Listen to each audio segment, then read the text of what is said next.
Hello and welcome back to another episode, guys. So you want to check out Sri Lanka with an incredibly unique culture, awesome wildlife, incredible food, and some of the happiest, friendliest, most welcoming people on earth. Who doesn't? Best of all, you can tap into all of this on a shoestring budget. So before we start breaking down some of the costs, what's the best time of year to visit Sri Lanka? On the East Coast, you want to head there between April and October. This is the dry season. If you want to go and check out the beaches of Aragon Bay, you want to head there between April and October. Whereas if you want to head to the southwest coast, Hikkaduwa, Marissa, you want to head there in the opposite season. So generally from November until March is peak season for this part of Sri Lanka. Outside of these seasons, it gets a lot of rain. When I went there last time, we experienced a lot of flooding, so it's probably not the best time to go.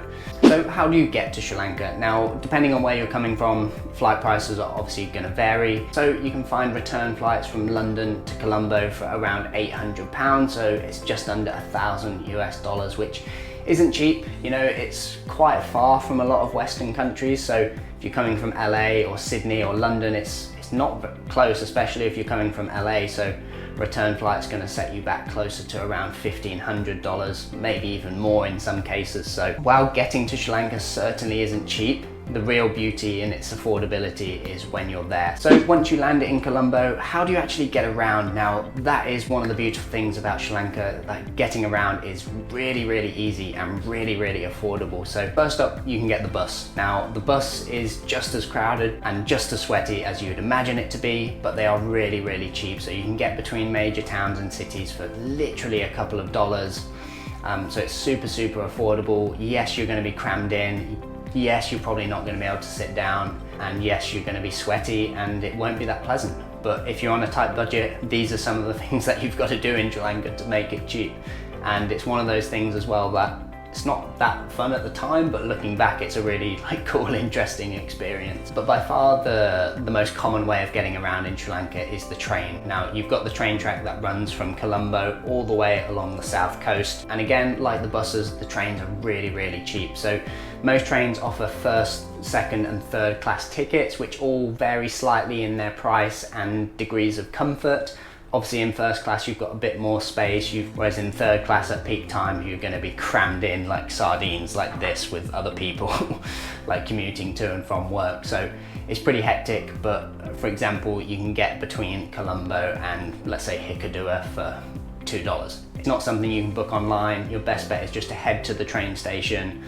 It's never going to cost you more than a few dollars, any of these journeys, but just be prepared for the hecticness and hassliness. If you'd prefer something that's slightly more luxurious, the most convenient way to get around in Sri Lanka is by private taxi. Although this is way more expensive than buses and trains, it just gives you that extra bit of flexibility and comfort. You know, you're getting driven around in an air-conditioned taxi rather than crammed in on a sweaty bus or train. But yeah, that comes at a price. For example, we went from Colombo to Aragon Bay, which is a 9-hour drive, so it's a long drive. This cost $150 US, which isn't too bad when it's split between two of you, and it's especially not that bad when you compare a journey of the same length to a Western country. Like imagine taking a 9-hour taxi ride in US or in Europe. So if you've got a lot of baggage, or if you just don't love the idea of going on the public transport, definitely check out private taxis. We'd recommend arranging this via your accommodation. So whenever you go on booking.com or Hostel World, just flick them a message and say, look, we need a private taxi from Colombo to your accommodation.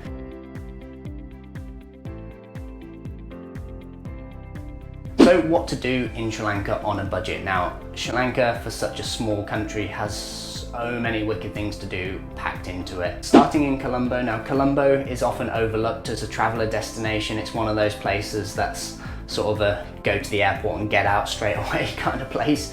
It's very busy, very hectic, but at the same time, if you've got time and the means to go and explore, it's a really cool city with an extremely rich history and some of the best preserved architecture from British rule. Check out the Colombo National Museum, which costs around $3 to $4 for adults, so super cheap and a real affordable thing to do if you've got some time to kill in Colombo. Next we've got Sigiriya. I'm not sure if I'm pronouncing that right, so please correct me you know how to say that. But Sigiriya is a beautiful rock formation that you will have seen in the photos. It's one of Sri Lanka's most famous attractions, and for good reason. It's a UNESCO World Heritage Site, very Insta-worthy place to go and check out, but bring your lungs with you, because to the top it's a 350-meter ascent. Next up, heading further into the hill country, we've got Ella. So because of its higher elevation, Ella is a hell of a lot cooler than elsewhere in Sri Lanka. You know, down on the coast it can be stiflingly hot, so if you've been down there first and then come up into the hill country to Ella, it's refreshingly cool. You've got beautiful tea plantations, rolling green hills, this low-hanging mist. As well, this is where the famous 9-arch bridge is located. You know, the bridge with all those arches that curves around. As well, from Ella you can check out Adam's Peak, which is a really cool thing to do. It's also completely free.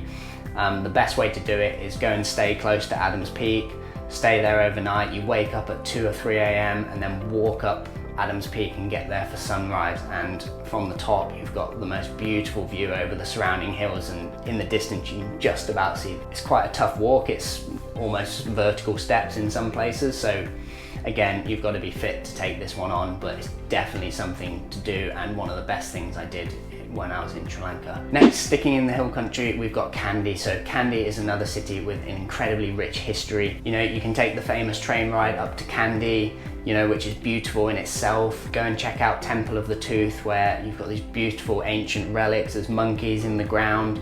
Just remember to wear long trousers, otherwise you won't be allowed in. And the city's just cool as well. It's like the cultural heart of the country, so it's definitely a really cool place to check out. Then heading down to the coast, we've got the main sort of beachside resorts of Sri Lanka. So first up, we've got Hikkaduwa, which is the main beach town in the country. You've got beautiful ribbons of golden sand, really nice harbour, you've got beautiful clear waters. It's a really cool place to go snorkeling or diving. You've got really good surfing, so if you want to learn how to surf, you've got surf schools and hire shops right there on the sand. There's loads of cool, like affordable places to stay right on the beach there, hostels and private rooms. And you've also got the famous Tsunami Museum, which is a really interesting and harrowing thing to check out and learn about how the tsunami impacted the coastal communities of Sri Lanka. You've got the Turtle Sanctuary as well. You've got cool nightlife, good food, bars, restaurants in town.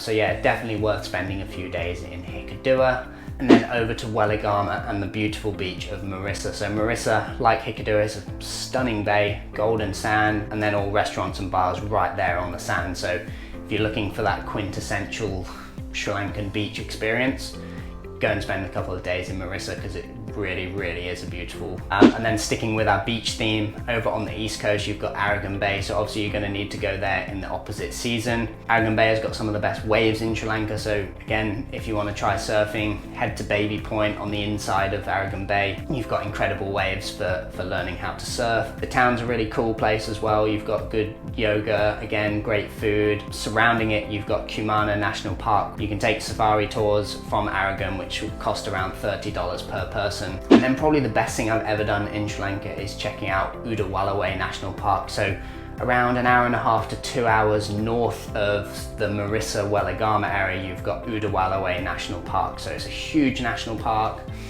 You can stay on the outskirts of it and take a safari tour into the park and get up close and personal with Asian elephants, buffalo, crocodiles, monkeys. We found it just to be a better version of the Kumana National Park at Aragon Bay. So if you've got the time to head inland and check out Udawala, I'd highly recommend it. Yeah, we were feet away from huge like male Asian elephants, and it's the most incredible experience. So all around Sri Lanka, you've got some cheap hostels. You know, you've got hostels for less than $10 per night. So you can tap into that and spend like $70 per week on your accommodation. Obviously, when you're booking a $10 per night hostel, it's going to be a $10 a night hostel. You know, it's not going to be glamorous, but it can be done. And that's one of the really cool things in Sri Lanka, is that you can stay there really cheap. Better still, you can actually find private rooms for less than $20 per night, which isn't crazy budget, but it is doable. So if you do like that extra little bit of comfort and privacy, even when you're traveling on a budget, kind of like I do, it's definitely possible in Sri Lanka. So where you're really going to save in Sri Lanka compared to other travel destinations is on food. So first of all, the food is absolutely incredible in Sri Lanka. It's one of my favorite things about the entire country. Honestly, I could just go to Sri Lanka and just eat and not do anything else. I'm not even just saying that. That said, you've got to make it cheap. For example, in Aragon Bay, Hikkaduwa, in these like main towns, you tend to be drawn to the more western places where there's a lot of other travelers. It's like a trendy place to go, so the markup's really high. So instead of eating where the locals are eating, you're paying like $10 to $15 per meal, which is not that different to Europe or America or Australia. And as well, I found that the Western style food is never done quite right. It's always a bit shit, basically. But if you stick to the local places that generally look a bit suspect, a bit dodgy, you can eat really, really good food for a quarter of the price. We're talking like $1 to $3 per meal. I'd recommend hunting down the sort of all-you-can-eat buffet curry houses, which you'll see basically everywhere you go in Sri Lanka, and you'll see a lot of local people eating there as well. So yeah, that concludes our trip to Sri Lanka. Now, obviously, as a summary, it's going to entirely depend on how long you stay there and what you do. But in terms of living costs, you can find a hostel for $15 per night, or cheaper, you can find a hostel for around $10 per night. So let's say that's $70 per week. You can easily eat for $50 per week if you're sticking to those local places. So in terms of weekly living costs, you could do it for $150 per week easily, and that's if you're staying in one place for a long time. Obviously, if you want to go on trains and check out other places, that's not actually going to cost you that much more. I hope you've enjoyed this breakdown. I hope you found it really, really helpful.